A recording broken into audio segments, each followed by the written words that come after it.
I'm so thankful to our senior pastor, Pastor Andrew Chaga, for giving me this opportunity to share the topic that's assigned to us this month about finances in the family.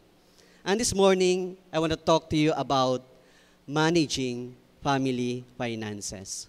But before that, no, as a sort of introduction, sino ba si Brother RJ? No? So, meron ba siyang authority to share sa amin itong message na ito? Way back 2012, so nung nag-aral ako ng masteral na sa ating Bible school, I could still recall yung mga kasama ko that time. Sina Pastor Asilodio, sina Pastor Minorca, sina Pastor, kinuha na ni Lord no? Maham. So pumupunta pa yun sa computer shop ko sa Dapawan before, and we prayed together. And also Pastora Maglikyang, no? Kasama ko rin siya. So actually sa akin siya sumasakay sa motor ko pauwi sa bahay. So ganun ang life ko before. So from Bible school, ihatid ko siya kasi gabi na, wala din siya masakyan. Wala pa akong car that time, so motor pa lang. So that's the time, no? Na talagang nagpagamit din ako kay Lord. And of course, no, way back 2003, when I accepted the Lord, no, as my Lord and Savior in Calvary Foursquare Church in Manila. No, so I used to work before in Makati City as a financial analyst in a multinational company, a Japanese firm, before I joined Romblon State University. And currently, I am the Dean of the College of Business and Accountancy. I'm so thankful with Pastor Andrew. It's because of the vision that God gave him for 2023, and that is Victorious Family. Pwede bang isang malakas na palakpak sa ating Panginoon? Hallelujah! Blessed be the name of the Lord. And we're praying for 2024 na magbigay uli ang Lord ng isang magandang vision kay Pastor Andrew. And before that, no, gusto kong, before we talk about managing family finances, no, I want na yung puso natin nakahanda to listen to His word this morning. There are so many things happening in the world right now. And there are some Christians who are also persecuting Israel. But remember what the Bible says. Those who bless Israel will be blessed, and those who curse Israel will be cursed. So if you want that this nation will be blessed, I want you to bless Israel.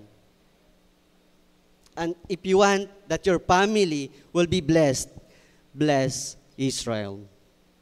So the moment when I accepted God, Jesus Christ, as my Lord and Savior, nagsimula na akong mag-pray sa Israel until now. Every time when I pray, Lord, bless the land of Israel. Why is that? Why is that American pastors also stand with Israel? It doesn't mean now we don't love Palestinians. Of course, we love them. We know what's happening in Gaza right now. We love them, and we pray for them. But God chose this tiny nation, Israel. It's because the world is persecuting them right now. And there are some nations who wants to wipe Israel out in the map. But of course, no, at the end, God will stand with Israel. Pwede bang isang malakas na palakpak sa ating Panginoon? Hallelujah. Blessed be the name of the Lord. Bakit ko sinishare ito sa inyo? It's because today, I'm gonna sharing with you the knowledge and wisdom of the most wisest person who ever lived, the son of King David, King Solomon, in the book of Proverbs. And if you stand with Israel, no, this message is for you. So I know that you want to be blessed, your family will be blessed, your generation and the next generation will be blessed. So we stand with Israel and we pray for those who have been slaughtered. 1,400 Israelis have been died. And not only that, no, there are some Filipinos in Gaza, yes, and there are some Filipinos who work in Israel. nakakalungkot, it's because may isang OFW tayo na pinatay din ng Hamas, but isang magandang nangyari is that hindi niya iniwan yung Israeling binabantayan niya. She stay, babae siya OFW. So, of course, pinatay siya ng Hamas, but then, kinonsider siyang fallen heroes din doon sa Israel. At ang pangako ng Israeli government sa ating UFW na ito is that yung help na ibibigay nila sa family is lifetime. Pwede bang isang malakas na palakpak sa ating Panginoon? Hallelujah. I don't know kung ano yung support na ibibigay nila sa family, but lifetime yung support na ibibigay nila. And this morning, I want to talk to you about managing family finances. This is relevant today of what is happening in our economy. Around 6.6% yung ating inflation rate as of the moment. And we can see, of course, the government is trying to reduce that inflation rate, but then because of there are so many factors, it could rise. And also what's happening in the United States, na mataas din ang kanilang inflation rate. At mataas ang risk that another 9/11 would happen in New York City. It's because of that open door policy ni President Biden. Pero nung time ni Trump, naka-close door ang kanilang policy na ang daming illegal immigrants na in New York. So, yun ang warning sa kanila as of today. But we should pray for them also. Managing family finances. So, this is taking control of your finances, and that entails placing your trust in God. I want you to take note of our scripture. Our scripture is in Proverbs, chapter 27, verses 23 and 24. Babasahin ko sa New King James Version. Be diligent to know the state of your flocks and attend to your herds, for riches are not forever, nor does a crown endure to all generations. So in the search for financial stability and security, one frequently comes across many strategies, advices, and tips. And some of us are spending much para maghanap ng mga books, maghanap ng mga consultants to give us advice regarding financial stability and security. However, at the heart of this quest is a profound yet often overlooked principle. Ano itong principle nito? Trusting God with one's finances. Pwede bang sabihin mo sa iyong katabi, trust God with your finances. Hallelujah. Blessed be the name of the Lord. Trusting God with one's finances. So this spiritual approach to money management not only guides individuals towards sound financial decisions, but it also fosters a sense of purpose and contentment in an open, turbulent financial world. So in the following discussion, we will look at the importance of incorporating faith into financial matters and the transformative power it can have on the path to financial control and abundance. By incorporating faith in God into our financial endeavors, we embark on a path that goes beyond conventional approach to wealth and prosperity. So this approach, my friends, more than just budgeting, more than just saving, and more than just investing. It is a holistic view that acknowledges the role of a higher power in our financial well-being. And it encourages us to align our financial goals with our core values and beliefs, fostering a sense of stewardship and responsibility in managing the resources that God bestowed upon us. According to research conducted by the Association of Bridal Consultants, reports that a significant 67% of newlyweds identify money as the most serious source of conflict during their first year of marriage. Tama po ba ito sa mga may asawa? Moreover, research reveals that over 50% of divorce and annulment also can be attributed to financial disputes. So the undeniable truth is that financial stability or the lack thereof can significantly influence various aspects of our lives. Money, for better or worse, is a source of stress in our daily existence. So regardless of whether you possess modest or substantial financial resources, by societal standards, most of the time, we are pressured, we are financial pressured by what's happening in our locality, just for example. What's happening in the Facebook with your neighbors. So, nandoon lagi yung financial pressure. It's because we compare our financial condition with others. Most people, irrespective of their income, tend to desire more. It's easy to become ensnared in the mindset that your current income is inadequate. Around half of the Filipino families consider themselves poor during the second quarter of 2023, a survey conducted. So that's around more than 13 million households rated themselves as poor. So that's why this topic this morning, managing family finances, is relevant. And thank you to our Reverend Pastor Andrew Chaga for making this topic. We did this before. Nung nagkaroon kami ng mga pa-training after ng service regarding financial management. So the perspective you adopt is critical.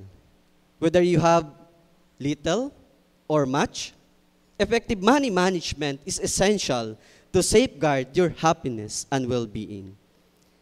While I may not offer immediate strategies to increase your income because it's a different topic, but today I can impart what the Bible advises about managing your finances.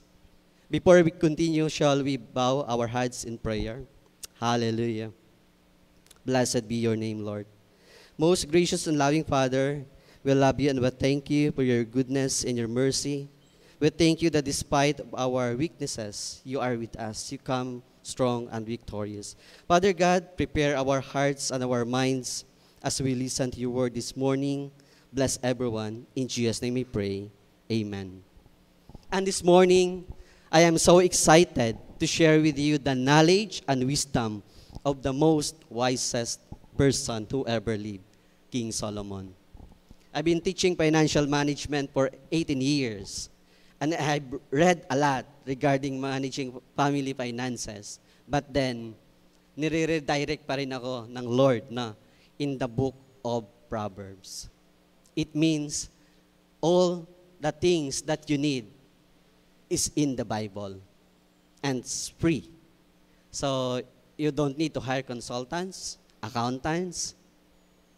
Maybe if you have complex financial status, you can do that. So the first one, financial balance. So that is tracking your income and your expenses. So keeping track of your income and expenses is a basic, it is a fundamental financial practice that empowers you to make informed financial decisions and achieve your financial goals. To do this effectively, start by gathering all relevant documents, including your bank statements, if you have, pay stubs, yung mga bills, yung mga receipts. And the next step is to establish a tracking system. To some, they use notebook or a ledger or a user-friendly financial app. Sa mga techie dyan, so I know meron kayo yung phone, and I know you are familiar with that AI. So meron tayong mga financial app, budgeting app. You can download that, and then ilagay mo na lang doon yung mga income and expenses mo, and then from time to time, they give you feedback, analysis on how you are doing with your finances. You can do that. So create expense categories. Just for example, housing, kung meron binabayaran, transportation, what else? Groceries, what else? Entertainment, what else? Savings, to organize your spending. Be diligent about recording every transaction, noting the date, what else? Description, the amount, and the category. So consistency is the key. So make it a habit to log your transactions daily and regularly. Because there are some expenses, maliit lang siya, but over time, nagiging significant siya. Regularly reviewing your income and expenses is crucial to assess your financial health. Sa mga businesses, ginagawa din namin to. We want na malaman yung financial health or the financial status ng kanilang mga businesses. Pakitaan nyo kami ng financial statements, and in a few minutes time, we will give you the feedback regarding doon sa magkanda kami ng horizontal analysis, vertical analysis, ratio analysis, and trend analysis. Makikita nyo agad what's really happening doon sa business na yon. So this morning, I want you to also to assess your financial health and identify areas where you can save or cut. So use the data to create a budget that aligns with your financial goals, allocating specific amounts to expense category. And continuously monitor your finances and make adjustments as needed to stay within your budget. So by following these steps, you can maintain a clear and organized record of your financial transactions and make more informed financial choices. Ano bang sinasabi ni Solomon regarding this? Solomon's wisdom, as expressed in Proverbs, emphasizes the importance of financial awareness and prudence. In Proverbs chapter 27, verses 23-24, he advises us to know the condition of our resources and give careful attention to our well-being, financial well-being.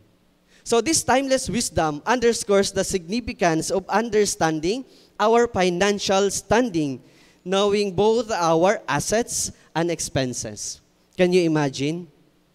Timeless wisdom. Kailan pa ba naisulat ang Book of Proverbs? But until this time, in our generation, napaka-relevant niya. And the next generation, napaka-relevant pa rin itong knowledge and wisdom na binigay ng Lord kay Solomon. So maintaining financial records doesn't need to be overly complex, but it requires consistency. People often make more complicated than necessary, creating exhaustive categories and meticulously tracking every expense. While attention to detail is valuable, it's also essential to maintain a manageable and sustainable approach. So tracking your spending in general terms allows you to keep an eye of your financial flow and identify financial trouble areas or potential trouble areas. So that's why in business, they do the SWOT analysis or the SOAR analysis for them to identify their weaknesses. So effective financial record keeping empowers you to manage your finances from a position of strength. And it reduces the likelihood of unexpected financial surprises that enables you to plan for the future. As Proverbs chapter 13:16 suggests, acting with knowledge and prudence is a mark of prudence. Moreover, good financial records not only benefit you, but also your loved ones as they simplify financial matters in challenging times. So embrace the power of financial knowledge regardless of your current financial situation. So keep track of your finances as it is a vital step toward financial wisdom and security. So take note of that, financial balance, tracking your income and expenses. most of the time, after ng payday, minsan sasabihin na iba, saan na napunta yung 30,000 ko? Saan napunta yung 50,000 ko? Saan napunta ang 100,000 ko? Or saan napunta yung 5,000 ko? It's because you don't track your income and expenses. And over time, baka ma-experience natin yung financial distress. We don't want that to happen in your life. So that's why financial literacy is now being given, no? Kahit na sa mga junior high at senior high, no? For the past years, naikot na namin ang buong probinsya ng Romblon, no? As part ng extension activity ng College of Business and Accountancy, we do financial literacy training, no? All throughout the province. No? We do that before, no? And I hope that maybe someday, no? So, titingnan natin kung ano ang naging impact ng ginawa nating financial literacy training. So, this is very critical. The second one, I want you to take note of this also. Prosperity roadmap. This is planning for financial success. So managing your finances is more than just budgeting. It's about shaping your financial future in alignment with your aspirations.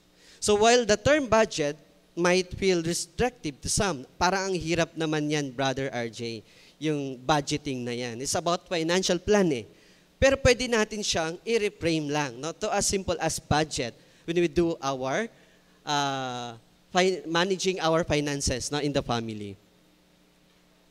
So start by determining what you aim to do with your money and put into action through a well-thought-out plan. Saan mo ba gustong gamitin itong pera na ito? Ano ba ang plan mo by 2024, by 2025, by 2026? So that's why we have the Ojongan. It's a plan, no? We need to raise 7 million for our parsonage. Hallelujah. And I do believe God will grant that. Pwede bang malakas na palakpak sa ating Panginoon? Hallelujah. Blessed be the name of the Lord. Yun yung vision na pinakita ng Lord kay Pastor Andrew. And I do believe, no, itatayo ng Lord yon, yung ating parsonage. Hallelujah. So consider various life events, no, that are certain to occur. Just for example, retirement. What's your plan with your retirement? Or your children's college tuition? Or significant purchases, just for example, a home or a car. So these aren't sudden emergencies. No, you can anticipate and prepare for them. So waiting until the last minute can lead to financial stress, such as scrambling, no, magdi-December na naman, no, to buy holiday gifts, or worrying about retirement at the age of 65. So develop a financial plan that anticipates these expenses and ensures your financial stability. Ano ba ang sinasabi ni King Solomon regarding this? Solomon's wisdom, the plans of the diligent lead to profit. It highlights the importance of planning for your financial future. So approach this process thoughtfully, carefully, and prayerfully. You may seek advice from trusted sources. Okay, meron kayong mga kilala din siguro. Okay, na mga sikat na mga books, no? I don't want to mention yung mga title, no? But then you could use that also. But again, the very basic foundation nandito sa book of Proverbs. Knowledge is the foundation for effective financial planning. And by developing a comprehensive plan, you can secure a brighter financial future. So that's why isa sa mga taong hinahangaan ko is si Pastor Andrew on how he managed the finances of Ojongan Foursquare Gospel Church. Makikita niyo yan doon sa mga breakdown natin galing sa tithes and offerings, sa general fund, at kung saan napupunta yung mga percentage sa ating mga ministries, so on and so forth. Hallelujah. So take note of that. The second one is your prosperity roadmap, planning for your financial success. You have to plan for the future.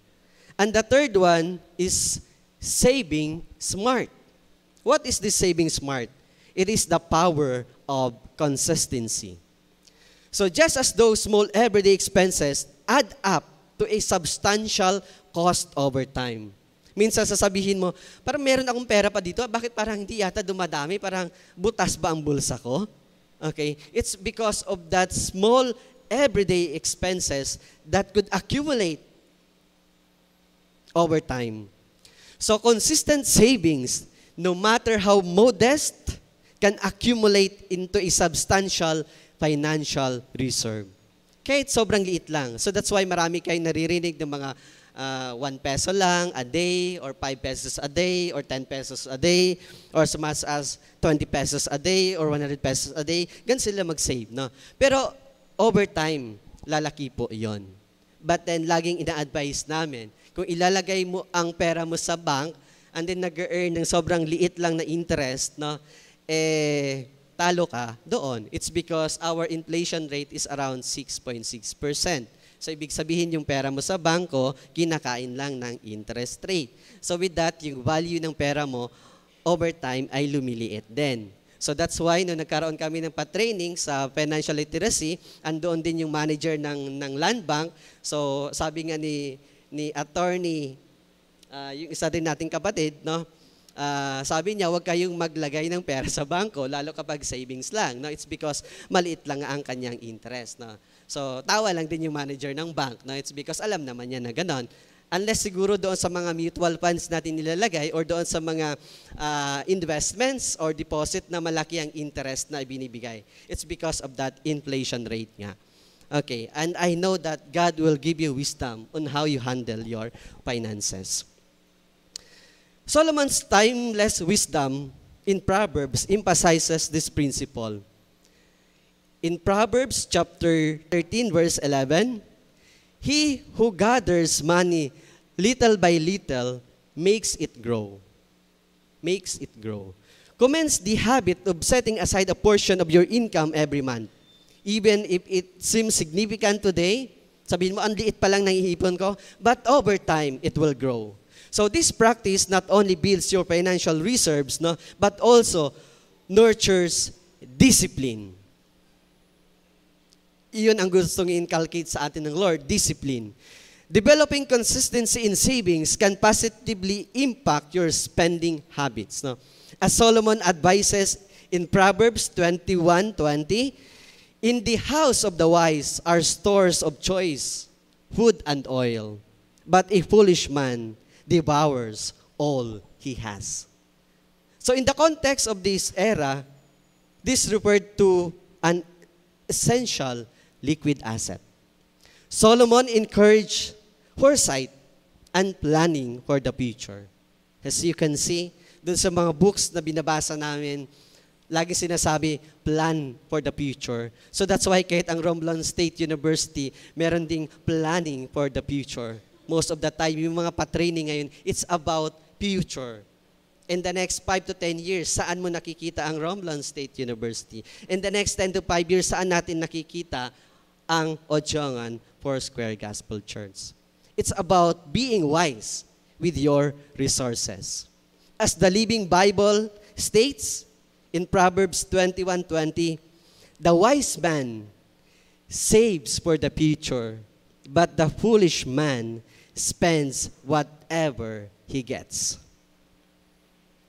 You might argue that your financial obligations and bills leave no room for savings. Brother RJ or Sir RJ, wala nang naiiwan eh. After ng pay, wala na. Doon lang napupunta sa financial obligations. Doon lang napupunta sa mga bills namin. We have not enough for savings. It's vital to meet your financial responsibilities, yes, and to care for your family. But remember, you also bear a responsibility to plan for the future. Even if you can only set aside a small sum of money, consistency will lead to accumulation. Additionally, as you embark on the journey of financial management, Proverbs offers additional guidance. So, I want you to save smart, saving smart, the power of consistency. And number 4, liberating your finances. That is getting out of debt. Anyone who has grappled with debt knows the misery it can bring. And indeed, few things can rival the emotional and financial distress that being in debt can cause. Today, I'm not referring to sensible debts like mortgages or manageable car loans, provided they don't spiral out of control. But today, I'm talking about consumer debt, more commonly known as credit card debt, because that is non-secured, non-collateralized burden that can haunt you for life. Sabihin ng iba, Sir RJ or Brother RJ, wala naman kaming credit card. Yes, wala kang credit card, but meron namang home credit dyan. You're purchasing without money coming out from you, di ba? It's a form of loan. It's a form of pangungutang din. So a troubling fact is that credit card debt in the Philippines is becoming popular and will increase in the near future. Na-experience ko rin yan. No? Ako lang yata doon sa company ang walang credit card, and most of my colleagues na may credit card. So every time na kakain kami sa labas, no, they swipe lang, ay di libre ako, sila nagsaswipe eh. Di ba? So sila nagsaswipe yung credit card nila. And then maya-maya, after some time, may mga sulat na, okay, so over na sila doon sa kanilang credit card limit, and then kailangan mag-pay with this interest, so on and so forth. So the items people purchase with the credit cards are often consumables like groceries, fuel, and it takes months to pay them off. So this kind of debt leads to nothing but misery. You may have seen those plastic commercials, no, ng mga credit card companies. Ang dami niyong pumunta sa Romblon State University, kuha kayong credit card, punta kayo ng Singapore, punta kayo ng Paris, ganito ganyan. Okay, so with your loved ones, so on and so forth. No? Okay, it's good. But kapag credit, it's bad. So it's crucial to consider if it's financially wise to take on debt for it. So in the words of Solomon, in Proverbs chapter 6, verses 1 to 5, the Bible says, "My son, if you have put up security for your neighbor, if you have struck hands in pledge for one another, then do this, my son, to free yourself. Go and humble yourself. Press your plea with your neighbor. Allow no sleep to your eyes, no slumber to your eyelids. Free yourself like a gazelle from the hand of the hunter, like a bird from the snare of the fowler." Solomon's advice, particularly against co-signing notes, can broadly applied to any kind of debt. So owning money gives the creditor power over you, and you can become a prisoner to your debts. When you're buried in debt, in consumer debt, you're no longer working for yourself. You're working for the creditors. Again, you're no longer working for yourself. You're working for the creditors. This is why Paul exhorts in Romans chapter 13, verse 8, "Let no debt remain outstanding. Let no debt remain outstanding, except the continuing debt to love for one another." Hallelujah.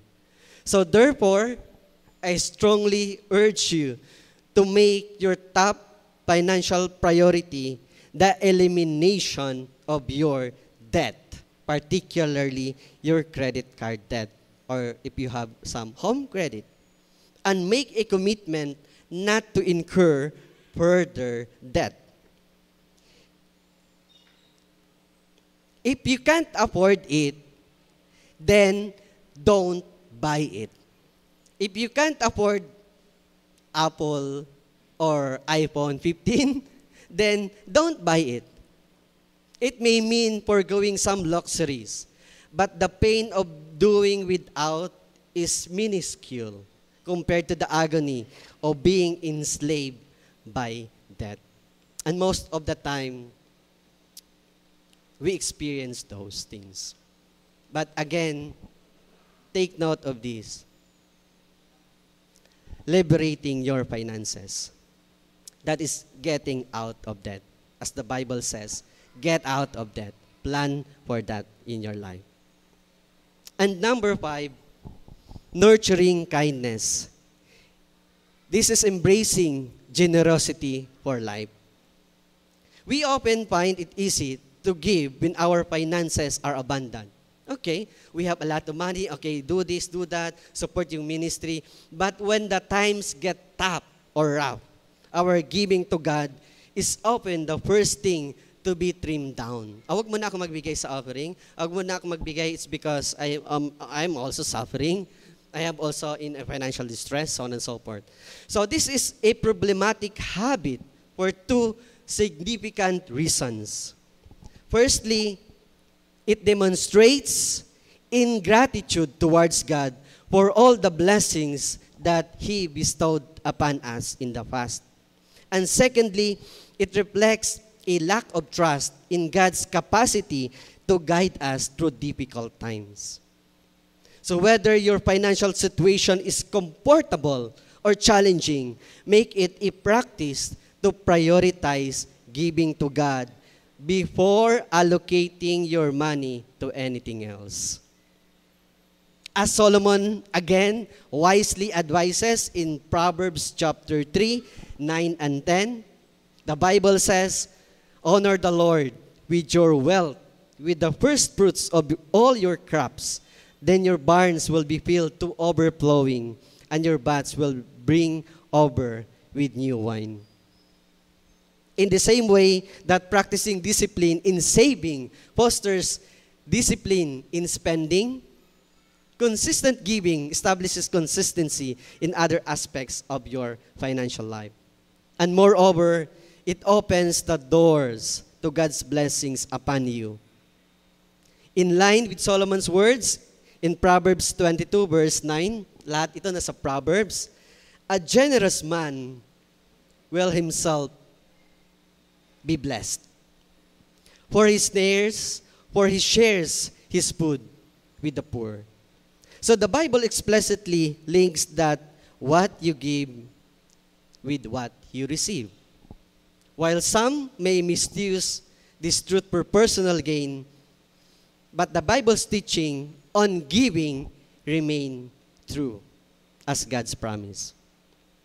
God promises blessings in return for your giving, even if big or small. He has pledged that if you give, He will bless you. And in the final book of the Old Testament, God proclaimed in Malachi chapter 3, verse 10, the Bible says, bring the whole tithe into the storehouse, that there may be food in my house. Test me in this and see if I will not throw open the floodgates of heaven and pour out so much blessing that you will not have room enough for it. Madalas, memorize natin yung Malachi 3:10. But, have you read Malachi 3:11? The succeeding verse? Nandun yung promise ni Lord eh. The enemy whom God crippled on your behalf will not be able to touch your finances. Pwede bang malakas na palakpak sa ating Panginoon? Hallelujah! Blessed be the name of the Lord. The enemy whom God crippled on your behalf will not be able to touch your finances.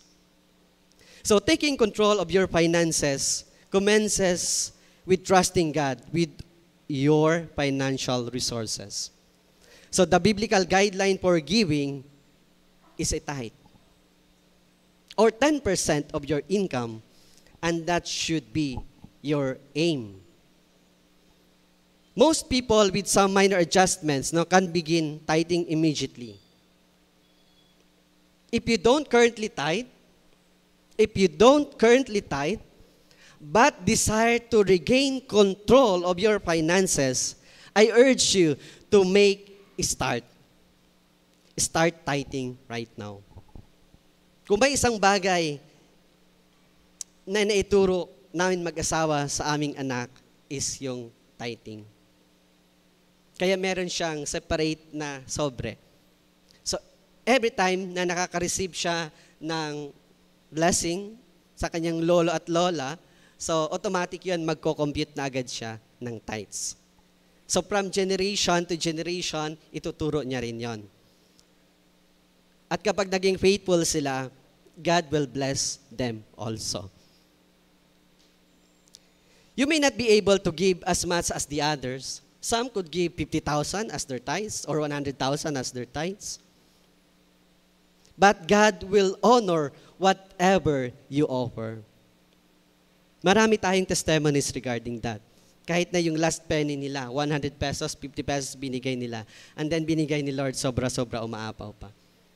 And you will undoubtedly experience God's blessing. As Paul affirms in 2 Corinthians chapter 8, verse 12, if the willingness is there, the gift is acceptable according to what one has, not according to what he does not have. So big or small, but if you want to start regaining control of your finances, start tithing right now. And Brother RJ, no, before you end, mag-share ka naman ng mga tips, no, for a healthy financial management. We want to hear those things. So the first one, identify money habits and attitudes. Walang ibang mag-a-assess niyan kundi ikaw sa sarili mo.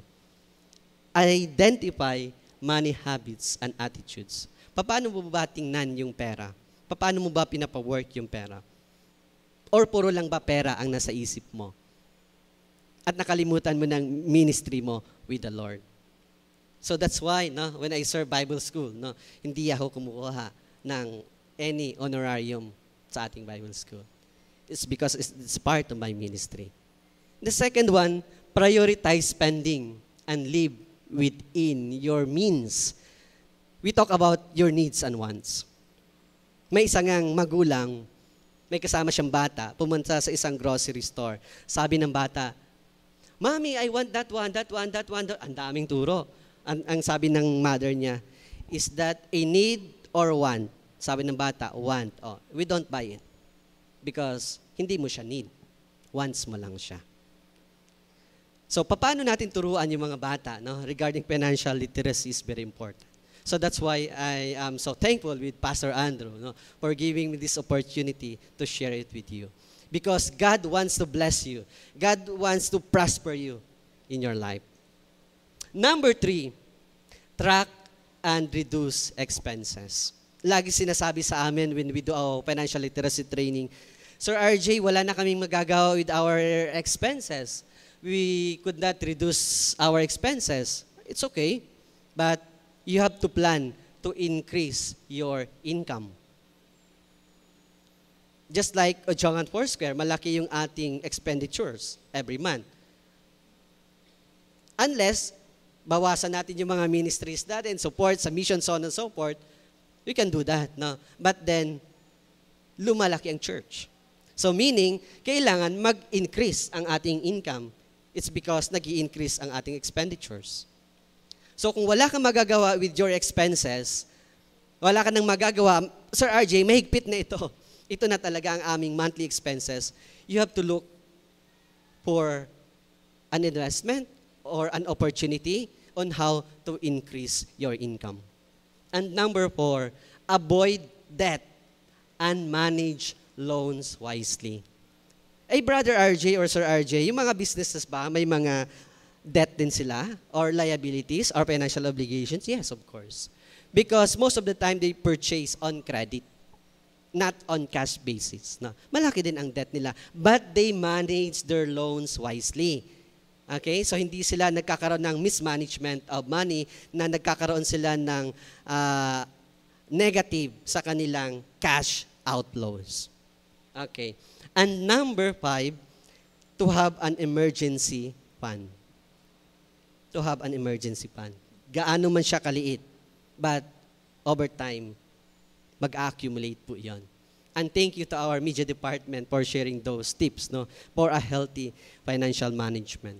So budget is a plan for spending and saving money. So, ayan, no, thank you at naisama din. No? So I'm so thankful. It's because kapag sinishare ko sa media department, no, yung ating sermon, sila nang gumagawa actually ng outline. Thank you so much. No? Very appreciated po. So ito yung sample budget lang. No? You can work on this. No? You can play with this. No? But I'm particular lang doon sa first three. No? So the first one is your tithes. No? Pag sa government yan, it is a mandatory. Hindi pwedeng galawin. Kahit sa university, hindi pwedeng galawin yung mandatory reserve. Okay. Sa atin as a Christian, that 10% is mandatory. It's for the Lord. Hindi atin yon. Hindi sa'yo yon. May binigay ka na kay Lord, wala pa. It's because that 10%, kanya pa lang yon. But if you want to give, para maka-receive ka, another 10% for your offerings, givings, and gifts. This is sample. You can work in that percentage if you want. And number 3 is savings. So after those first 3, you can work on that na. You can play with that. It's because ang daming mga authors na nagbibigay ng certain percentage, hindi rin nagiging successful. Why? It's because wala doon yung 10% na tithes. Wala doon ang 10% na tithes. Hindi nila sinasama yun sa financial management. But to us Christians, that 10% is for the Lord. Pwede bang malakas na palakpak sa ating Panginoon? Hallelujah. Blessed be the name of the Lord. So after that 30%, you have 70%. You can work on that. You can play with that. 30% for your food and clothing, and 10% for health and insurance, 10% for your utilities, light and water, 10% for your transportation, 5% for your personal spending, and another 5% for miscellaneous expenses. Ang total niyan, 100%. Okay? So you can work with that. You can play with that in a percent if you want. But remembers those 3. Yun lang ang hinihiling ko sa inyo, that first 3. Brother RG, hindi ko rin kaya mag-save eh. At yung offering ko, less than 10%, it's okay. Yung unang-una na lang ang pinaka-importante sa akin, that is your tithes. Because wala sa Bible na nag-challenge ang Panginoon, kundi dito lang sa Malakay 3:10. That if you give, God will open the floodgates of heaven. And in verse 11, the enemy will not be able to touch your finances. Pwede bang malakas uling palakpak sa ating Panginoon? Hallelujah. Blessed be the name of the Lord. And for our conclusion this morning, Jesus underscored the importance of our attitude as a Christian towards money, as a reflection of our attitude towards God. When he stated in Luke chapter 16, verse 11, if you have not been trustworthy in handling worldly wealth, who will trust you with true riches? So managing our finances is not a mere option. Hindi siya optional, but it is essential aspect of our lives. So embracing biblical principles for money management can significantly contribute to our success in this regard. So most of the time in our training, nababanggit ko rin yung mga bagay nito, but then, hindi naman sila believers eh. They don't believe on tithing. They don't believe on that 10%. So, I could not help them. No? But to share what the financial management can help them. But to us Christians, no, if you want to be blessed, no, start tithing. So this entails following 5 key guidelines. Now, I want you to remember those 5. The first one is financial balance. That is tracking your income and your expenses. The second one is prosperity roadmap. That is planning for financial success. The third one is saving smart. The power of consistency. Number 4, liberating your finances. That is getting out of debt. And number 5, nurturing kindness, embracing generosity for life. Ultimately, taking control of your finances is an act of entrusting your financial matters to God. Make Jesus Christ the center of your life. Hallelujah. When God is the Lord of your finances, the path to effective money management becomes clearer and more manageable. So by aligning your financial endeavors with God's blessings and strength, you will find these practices become a natural part of your life, leading to financial stability and a deeper connection with your faith. Are you blessed this morning? Hallelujah. So that's the word this morning. May the Lord bless Ojongan Foursquare Gospel Church, and God loves you. God bless everyone.